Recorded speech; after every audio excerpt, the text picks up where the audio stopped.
Welcome to the Do Zone, where entrepreneurs go to get things done. I'm your host, Josh Thomas. You can find me on all social media at JT Literally. Each week, I bring on experts from a variety of backgrounds to share their secrets on how to optimize performance so you can take massive action and crush your goals. Speaking of optimizing performance, we now have trained AI sales and support agents ready to help you close more deals, reduce your labor costs, and free up your time for higher value tasks. To learn more, you can go to anabots.ai.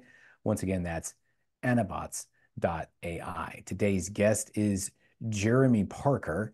And Jeremy graduated from the Boston University in 2007, where he majored in film production.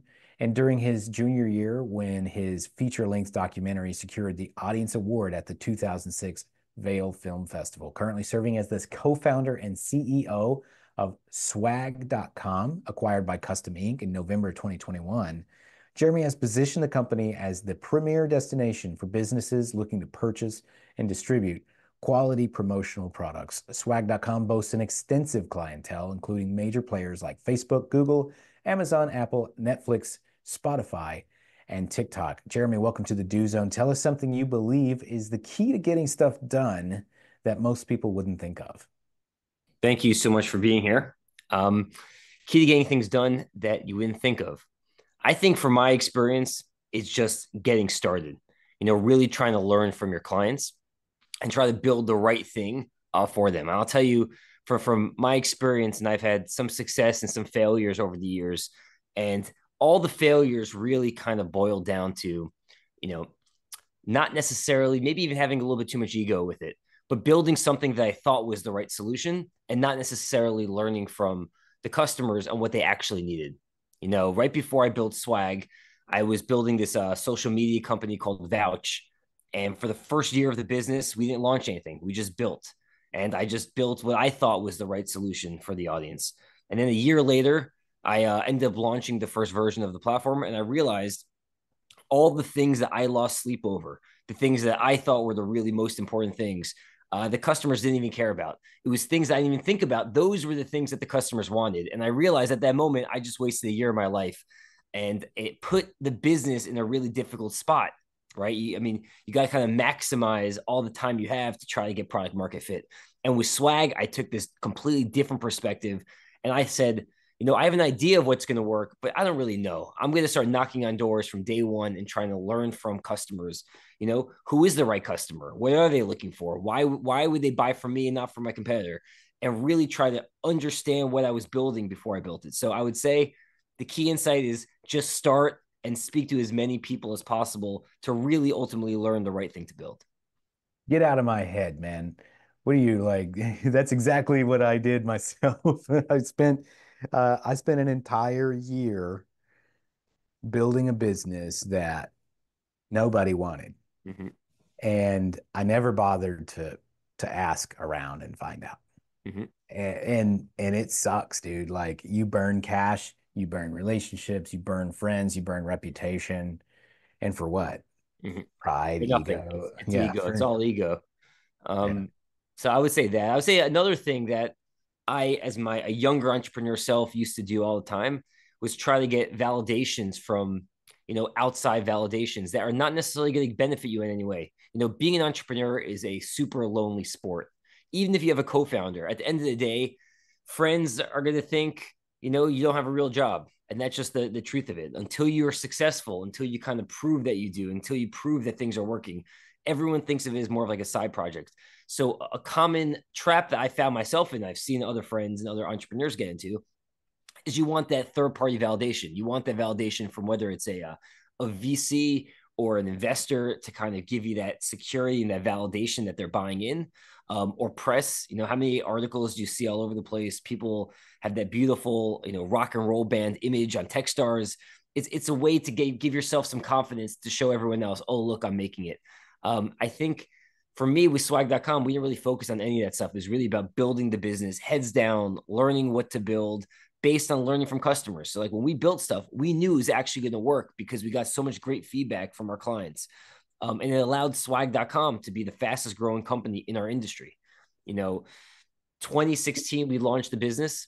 Yeah, what were you I'm saying? I'm I'm curious, Jeremy, about that process. So First of all, I love that you led with, I built a company and I didn't ask. And it was, you didn't say how it ended up, and I'm not Mhm. going to ask, uh, but you learned an important lesson. And when you built another company, you flipped it around. And I'm Totally. curious for those of us who are out there and we're wanting to launch a new company and we're wanting to start a new brand or we're wanting to be successful with that.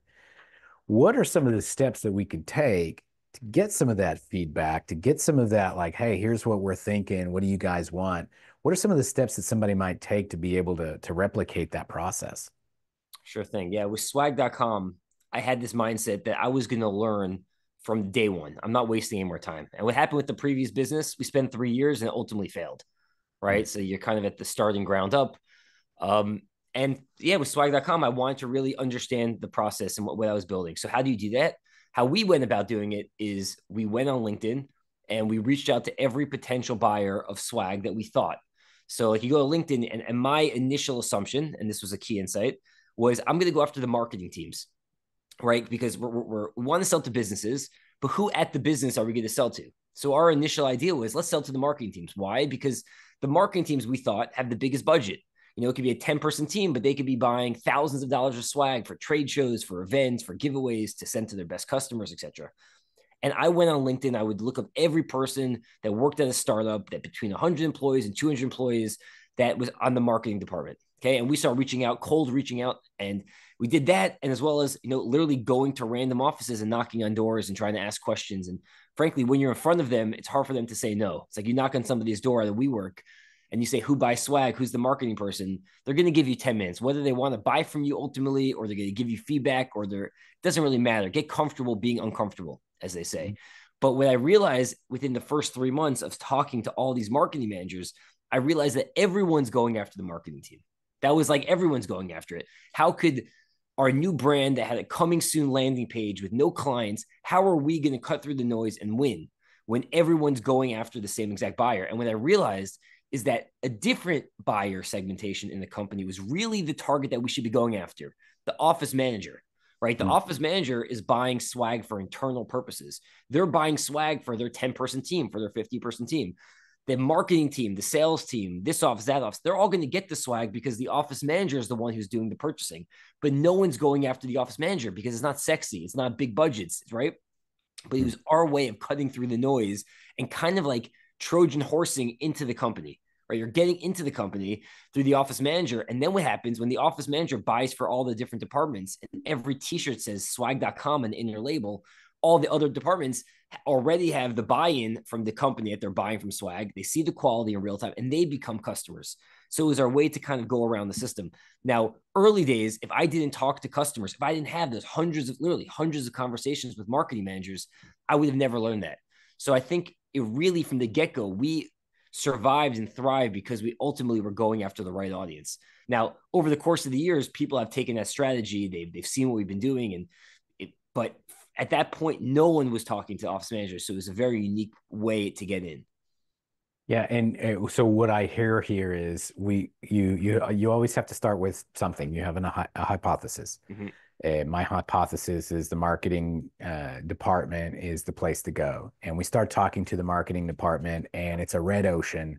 mm-hmm, And somebody leads you into the idea that, oh, actually, it's the office manager. mm-hmm, And you built an entire business off of just getting one piece of mm-hmm, intel that turns you 1 degree to the mm-hmm. right or to the left and opens up the floodgates to the blue ocean of opportunity.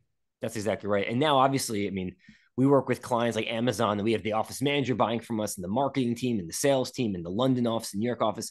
Ultimately, you could expand to everybody, and we have everybody.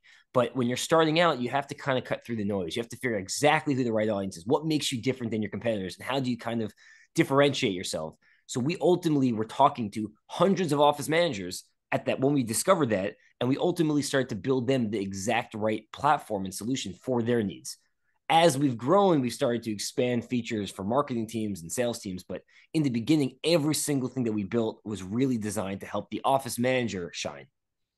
And what have you found in we'll keep this as kind of general and applicable as possible for a wide audience, but Mhm. one thing that the questions you were asking are, well, why would somebody use us versus somebody else? Why would they go with us at all? Mhm. What were some of the things as you started talking to the office managers that you were able to kind of dial in and really deliver the best possible product for your audience? It's actually kind of interesting. So the office manager we discovered at the time was a very millennial. I mean, now it's quote unquote Gen Z, but they were like 22, 23-year old. What is the biggest what's the most important thing to a 23-year-old? Just put yourself in the mind of a 23-year-old. They just graduated college. It might be their first job. They're given this responsibility to buy swag for the office, get the snack food, get the coffee, like really try to understand who this buyer is. And we learned about this buyer. I would my hypothesis for this, and Yep. I'm excited to be proven right or wrong on Yep. this, but my hypothesis is some sort of social status recognition Mm-hmm. for a job well done. Mm-hmm. Attaboy, great job. That is definitely part of it. And another part of it is they are fearful. They're nervous. It's their first job. They're given a budget of $10,000. They don't want to screw it up. That's it. Their main motivation is not to look bad. Do they care about saving the company money? To a degree. That's not their priority. Their main priority is they don't want to buy something that ends up in the trash because who's the person that's going to get the blame for it? Who's going to be the person everyone points to? Yeah. That's what they were nervous about. So that goes on a lot of factors of what you have to do then. If you know that's the mentality of somebody who's nervous, how do you solve that? Well, they always say that famous line, you can never get fired for buying from Dale. So we had Yes. to really go and own that brand of swag.com and be this like confidence builder. And the website had to look immaculate and amazing. And we had to get social proof from all these different big name brands. If Facebook and WeWork and Google and Amazon uses swag.com, how could we be blamed if we're going to use swag.com? So all of these things had to go into the packaging of who we are. All the products on our site, we never offered stuff that would end up in the trash. Everything on our site has been curated and vetted and tested by our team. Honestly, there's so much crap out there that ends up in the trash. We don't offer it on our site. We are the curated solution. There's a lot of people out there, a lot of companies out there that offer 1,000 mugs. We offer the top 15 mugs. Why? Because we ordered all those thousands of mugs into our office and we tested and we saw what the best quality print is, what's the best, like everything. We were so like precise on the products that we offer, right? So that was our focus. It's not offering the cheapest options. It's not offering stuff that is 99 cents or 50 cents for. We're going to offer inexpensive items, but they have to be the highest quality of those inexpensive items. And we're going to offer products that are premium items, that are more brand name items, that are differentiated and make the office manager stand out. So that was kind of the hypothesis that we've learned, and it really allowed us to make all of our decisions. Like when we decided, are we going to build this or build that, or is this product going to work for us, or is that everything went back to the customer? Who is the customer? What's their main motivation, and how do we build them the right solution for them? Yeah, smart. And so I'm just curious, kind of going back to you a little bit and where you came from. I know that you studied film in college. How do you go from making movies to making mugs? Yeah, I'll try to give it the quickest version of it because it is a kind of a weird path. I was a documentary filmmaker in college. When I was a junior in college, my documentary, feature-length documentary, won the Vail Film Festival. So I was in Vail, Colorado, one of the top film festivals in the country. And there was this quote unquote celebrity brunch after the film festival, like the next day. And I walk into this, and half the room were main celebrities that everyone's heard of, and half the room were these struggling artists. And I asked myself two questions. Number one, do I love what I'm doing? And number two, am I that good at it? And honestly, even though I just came off this win of a high, I realized the answer was no to both. I didn't really fully love being a filmmaker. I saw a lot of films at the festival that people were way better than me. And I felt like I just wanted to change up my career. And I was a junior in college. I still had a year to go with film school. So I finished film school. And after film school, I didn't know what I wanted to do. I had no business experience whatsoever. So I thought, why don't I just start a company? I didn't know what type of company, but just start anything. And I would learn what I was good at, what I was bad at, what I enjoyed, etc. And I picked a t-shirt company because I thought it would teach me manufacturing and production and building an e-commerce site. This is pre-Shopify days, how to do PR and marketing and branding, all these different things. And we launched this high-end t-shirt company in 2007. Now, I'm sure your audience doesn't remember this, but 2007 was the recession, and we were Yep. selling $250, $300 t-shirts, and all the stores we would sell to went under or just stopped buying t-shirts. So I came up with this market related pricing model at the time, kind of gimmicky, but I tied the prices of my t-shirts to the prices of the Dow Jones. And so for every 100 points the Dow dropped, they would get a discount on their t-shirt price. And this ultimately got picked up by a lot of blogs, Blog Maverick, Mark Cuban's blog, Ad Age, all these different things.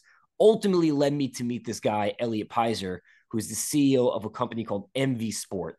And MV Sport is one of the largest players in the promotional product space. That's kind of how I got to the promotional product industry. He was mainly for collegiate apparel. You know, if you go to a University of Maryland bookstore, all those T-shirts, a lot of it's MV Sport, a lot of it's Nike and Adidas and Under Armour and brands you've heard of. MV Sport is a really large company that no one's heard of, type of thing. And I learned so much about the collegiate licensing division and how everything worked back then.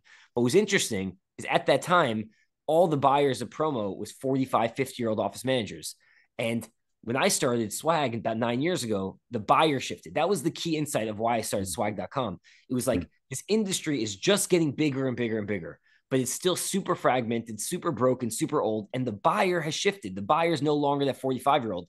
So if the buyer, if that one thing shifts, like not doesn't everything have to shift. If one thing shifts in the industry, there's opportunity. And I felt like, well, what if I built the right platform for today's buyer? And then who is today's buyer? And then you kind of go on to, you know, dialing in and understanding it's the office manager. And obviously, in between, I mentioned the app that failed. I spent 3 years on that app. I also had a success. I sold to a publicly traded company, a different company. When I was 25, we did a product placement in YouTube videos. So right now, every YouTube star has product placement sponsored by Coke or Instagram posts. But when I was 25 years old, this is 14 years ago, that didn't exist. I mean, we were like a Wild West. Like there was YouTube stars living in their parents' basement and getting more views than American Idol. And so our idea was, what if we partner up with these YouTube stars really early and got them deals with State Farm, Colgate, Verizon? So we were like this middleman agency for all these YouTube stars, ultimately signing on celebrities, major celebrities. I started buying rights to celebrities, Twitter and Facebook posts. It's a whole history, but basically Yeah. had some success, had some failures. But at the end of the day, I always remembered and loved my time at MV Sport in the promo industry. And that was that key insight of things have shifted. Let me be that guy that revolutionized the industry. And we did with swag.com. We grew 100% every single year, over 350,000 to 1.1 million to 3 million to 7 million to 15 million to 30 million. Every year we were growing over 100%. And in 2021, we got acquired by a company called Custom Ink, who's the largest player in the industry. So I'm still at Custom Ink. I was the CEO of swag.com up until December. And in December, I came to my boss, the founder and CEO of Custom Ink, and I said, I have this new idea that I would love to launch under Custom Ink called Swag Space. And we just started building it. We launched it in January. And just Yeah. as a quick, what Swag Space is very simple. We have this amazing technology for swag.com, allows Amazon and Google to buy swag. Our idea is simple. What if we allowed any of the other people who want to sell swag to easily sell swag through using our technology? So think of it as like a designer or a event planner that might want to sell swag to their clients, or a promo distributor. There's 22,000 people who sell swag for a business. They're mom and pop shops. They have no technology, no resources. What if they, in seconds and for free, could upload their logo, their brand colors, and instantly have the best e-commerce experience in the industry to sell swag to their clients? And when their clients buy through the e-commerce site, just like a Shopify, it hits our backend and we also become the de facto supplier. So we remove all the friction. Literally anybody that wants to sell swag can now sell swag in seconds. Love that. And we can buy it direct. We can buy a couple at a time, or we can send it directly to our customers and they can buy it whatever they want from there as well. Exactly right. Yeah. So imagine you're a Awesome. designer and you create a logo for somebody, and then that client takes that logo that you just created and goes to a different website to buy swag. Why don't they just buy it from petersdesignfactory.com? And we handle the website, the front facing, make it easy to buy, and also the production, the printing, the manufacturing, the consolidation, the distribution. We handle it all, and the designer is making 30% of every sale. This is a completely new way for people to make significant new revenue streams for themselves. I love that. And so where can we go to learn more about, obviously, swag.com, and Yeah. tell us where can we go to learn about Swag Space and get signed up? Yeah, very simple. Just go to swag.space. That's it. Swag.space. No .com, nothing, just super short swag.space.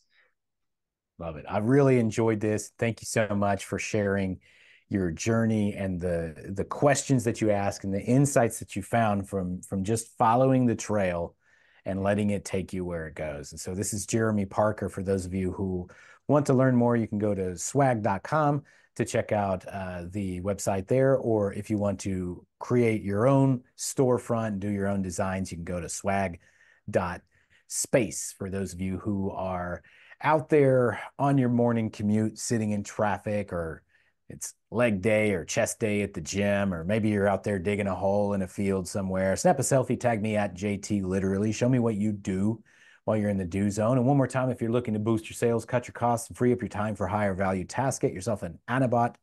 You can learn more by going to anabots.ai. That's it for this episode. Let's get to work.